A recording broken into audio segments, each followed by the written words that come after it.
Bonjour les amis, ça fait longtemps que je n'ai pas fait de nouvelles vidéos et ça me manquait vraiment de partager avec vous. J'ai plein de projets en préparation, de nouvelles vidéos bien sûr, mais aussi des bots personnalisés pour vous aider à rajeunir physiquement et à rester en pleine forme. Mais avant tout ça, j'aimerais aujourd'hui vous parler de quelque chose de plus personnel. J'ai eu récemment quelques soucis de santé. Moi, Moi qui prône le sport comme un pilier de la santé, je dois avouer que je ne me suis pas bien écouté et je n'ai pas été assez vigilant. Depuis un moment, je ressentais parfois un essoufflement, pas forcément pendant les longues séances d'entraînement, mais dans des situations simples, par exemple en montant un escalier. Et puis, de temps en temps, je sentais aussi des battements irréguliers dans ma poitrine. Comme beaucoup d'entre nous, je minimisais. Je me disais, oh, ce ne sont sûrement que des extrasystoles, rien de bien grave. En parallèle, malgré mon entraînement de triathlon, j'avais l'impression de stagner, surtout en course à pied. Pas de progression, même en y mettant beaucoup d'énergie. Début juillet, j'ai décidé de faire un bilan de santé complet. Je vous en parlerai d'ailleurs plus en détail dans une autre vidéo, car je pense que ça peut intéresser beaucoup d'entre vous.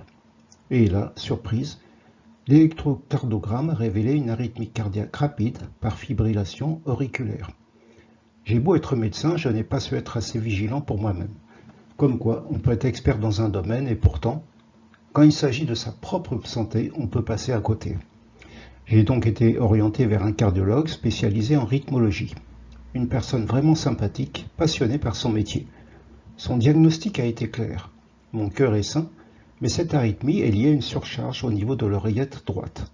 En gros, certains exercices trop intenses que je pratiquais ont fini par créer un déséquilibre électrique. Résultat, je vais devoir subir une intervention appelée électroporation. C'est une technique moderne qui consiste à éliminer les zones du tissu cardiaque responsables de cette arythmie. Rien d'alarmant, mais à prendre quand même très au sérieux. Alors pourquoi est-ce que je vous partage tout ça aujourd'hui? Parce que je pense que mon expérience peut servir d'avertissement bienveillant. On sait tous qu'il faut surveiller certains grands classiques, le sucre, le cholestérol, l'hypertension artérielle, le tabac. Ce sont des messages qu'on entend souvent, et à juste titre. Mais ce qu'on entend moins, c'est que la pratique sportive régulière, quand elle est poussée un peu trop loin, peut aussi provoquer des troubles du rythme cardiaque. Et ça, beaucoup de sportifs amateurs ou passionnés l'ignorent.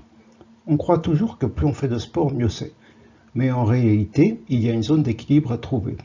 Trop, c'est parfois l'ennemi du bien. Alors mon conseil pour vous est simple. Même si vous vous sentez en forme, faites-vous suivre régulièrement par un cardiologue. Un électrocardiogramme, une échographie cardiaque, ce sont des examens simples, rapides, mais qui peuvent révéler des choses importantes avant qu'il ne soit trop tard. Je ne vous dis surtout pas d'arrêter le sport. Au contraire, l'activité physique reste une des meilleures protections contre les maladies chroniques et un formidable allié du rajeunissement. Mais comme pour tout, il faut rester attentif à ses signes internes et savoir écouter son corps. Je continuerai à vous partager mes propres expériences, mes réussites, mais aussi mes erreurs, parce que je pense que c'est en apprenant les uns des autres qu'on progresse vraiment.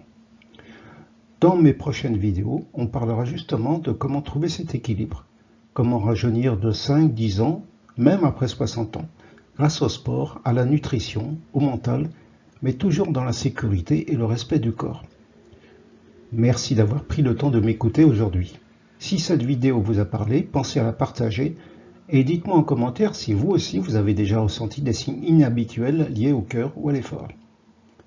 À très bientôt les amis.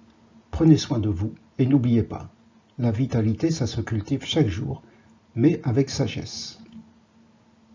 À bientôt.